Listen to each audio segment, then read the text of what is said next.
नमस्कार. भगवद्गीता भावार्थ या मालिकेमध्ये आपले स्वागत आहे.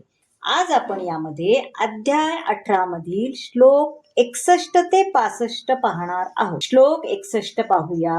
ईश्वर सर्वभूतानां हृद्देशेऽर्जुन तिष्ठति भ्रामयन् सर्वभूतानि यंत्रारूढानि मायया. सर्वभूतानां म्हणजे सर्व जीवांच्या मध्ये, हृददेशे म्हणजे हृदयामध्ये, तिष्ठती म्हणजे वास करतो, भ्रामयान म्हणजे भ्रमण करविणारा. हे अर्जुन, परमेश्वर प्रत्येक जीवाच्या हृदयात स्थित आहे आणि तो सर्व जीवांचे भ्रमण निर्देशित करीत आहे. सर्व जीव मायेने बनवलेल्या यंत्रावर आरूढ आहेत. आता अर्जुन हा काही सर्वज्ञ नव्हता आणि युद्ध करणे अथवा न करणे याचा निर्णय घेण्यासाठी त्याची मर्यादित विवेक बुद्धी पुरेशी नव्हती. भगवान म्हणतात, जीव हा सर्वे सर्वा नसतो. देहांतर केल्यानंतर जीवाला आपल्या पूर्वकर्माचे विस्मरण होते, पण त्रिकालाज्ञ जो परमात्मा आहे तो या सर्व कर्मांचा साक्षी असतो. जीवाला त्याच्या योग्यतेनुसार त्या गोष्टींची प्राप्ती होते. परमात्म्याच्या योजनेनुसार भौतिक प्रकृती ही विशिष्ट जीवांसाठी विशिष्ट प्रकारच्या देहाची रचना करते, जेणेकरून तो जीव आपल्या पूर्व इच्छानुसार कार्य करू शकेल. जीव हा स्वतंत्र नसतो, तो सदैव भगवंतांच्या नियंत्रणाखालीच असतो. म्हणून भगवंतांना शरण जाणे हे जीवांचे कर्तव्य आहे आणि हाच आदेश पुढील श्लोकामध्ये आपण पाहूया. आता श्लोक 62 पाहूया. तमेव शरणं गच्छ सर्वभावेन भारत तत्प्रसादात् परां शांती स्थानं प्राप्यसि शाश्वतम्. शरणं गच्छ म्हणजे शरण जा, तत्प्रसादात म्हणजे त्याच्या कृपेने. हे भारता, पूर्णपणे त्याला शरण जा. त्याच्या कृपेने तुला दिव्य शांती आणि सनातन परमधामाची प्राप्ती होईल. आता संपूर्ण सृष्टी म्हणजेच परमेश्वराचेच राज्य असल्यामुळे सर्व प्राकृत गोष्टी या आध्यात्मिकच आहेत, परंतु परमं पदम हे शब्द सनातन धामाचा निर्देश करतात. या सनातन धामालाच वैकुंठ असे म्हटले जाते. सर्वस्य चाहं हृदि सन्निविष्टे. भगवंत सर्वांच्याच हृदयात स्थित आहेत. मनुष्याने परमात्म्याला शरण जावे.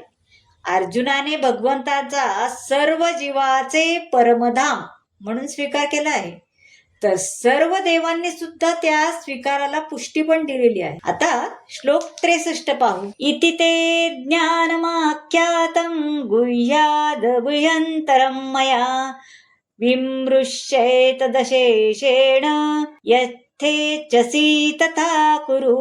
आख्यातं म्हणजे वर्णिले आहे, विमृश्य म्हणजे विचार करून, अशेषेण म्हणजे पूर्णपणे, कुरु म्हणजे कर. मी तुला अत्याधिक गुह्य ज्ञान सांगितले आहे, याचा तू पूर्ण विचार कर, भगवान सांगतात. आणि तुझ्या इच्छेस जे येईल ते कर. आता भगवंतांनी ब्रह्मभूत ज्ञानाचे वर्णन अर्जुनाला करून सांगितले. जो असा असतो तो सदैव आनंदी असतो. ब्रह्मभूत ज्ञान ज्याला मिळते तो सदैव आनंदी असतो. तो कधीही शोकही करत नाही किंवा त्याला कशाची कामनाही नसते. हे सर्व गुह्य ज्ञानामुळे घडते. या श्लोकामधील यथेच्छसि तथा कुरु म्हणजे तुझ्या इच्छेस जे येईल ते कर. आता हे शब्द परमेश्वर हा जीवाच्या आंशिक स्वातंत्र्यामध्ये हस्तक्षेप करत नाहीत बरं का. अर्जुनाने अंतर्यामी परमात्म्याला शरण जावे हा त्याला देण्यात आलेला सर्वोत्तम उपदेश आहे. कृष्ण भावनेची प्राप्ती म्हणजेच मानवी जीवनाची परमोच्च परपूर्ण अवस्था आहे, परिपूर्ण अवस्था होय. अर्जुनाला साक्षात भगवान युद्ध करण्यासाठी आदेश देत आहेत. भगवंतांना शरण जाणे यातच जीवाचे सर्वोत्तम हित आहे. शरणागत होण्यापूर्वी आपल्या बुद्धीच्या कुवतीप्रमाणे या विषयांचा विचार करण्यास मनुष्य स्वतंत्र आहे, पण भगवंताचा उपदेश ग्रहण करण्याचा हाच सर्वोत्तम मार्ग पण आहे.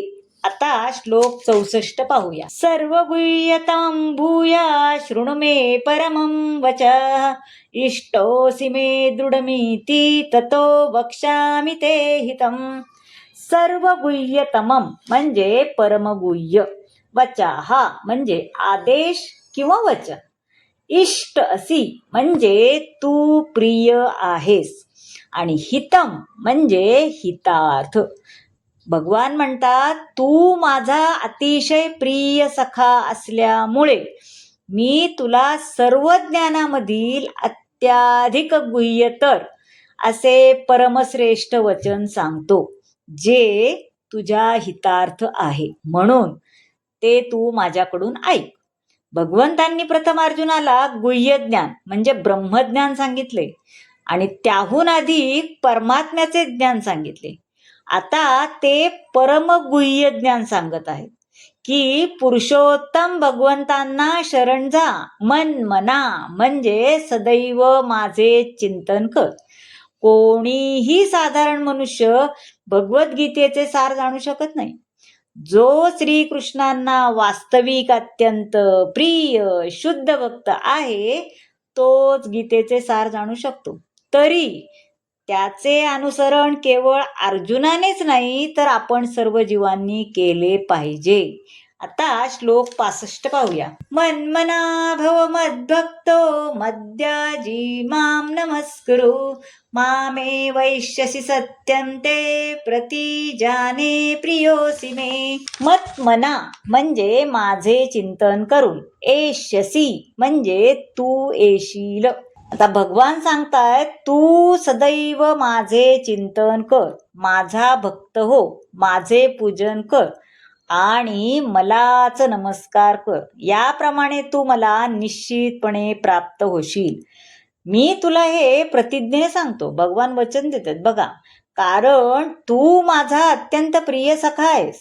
मनुष्याने श्रीकृष्णांचा शुद्ध भक्त झाले पाहिजे, सदैव त्यांचे चिंतन केले पाहिजे आणि त्यांचाच प्रित्यर्थ कर्म केले पाहिजे.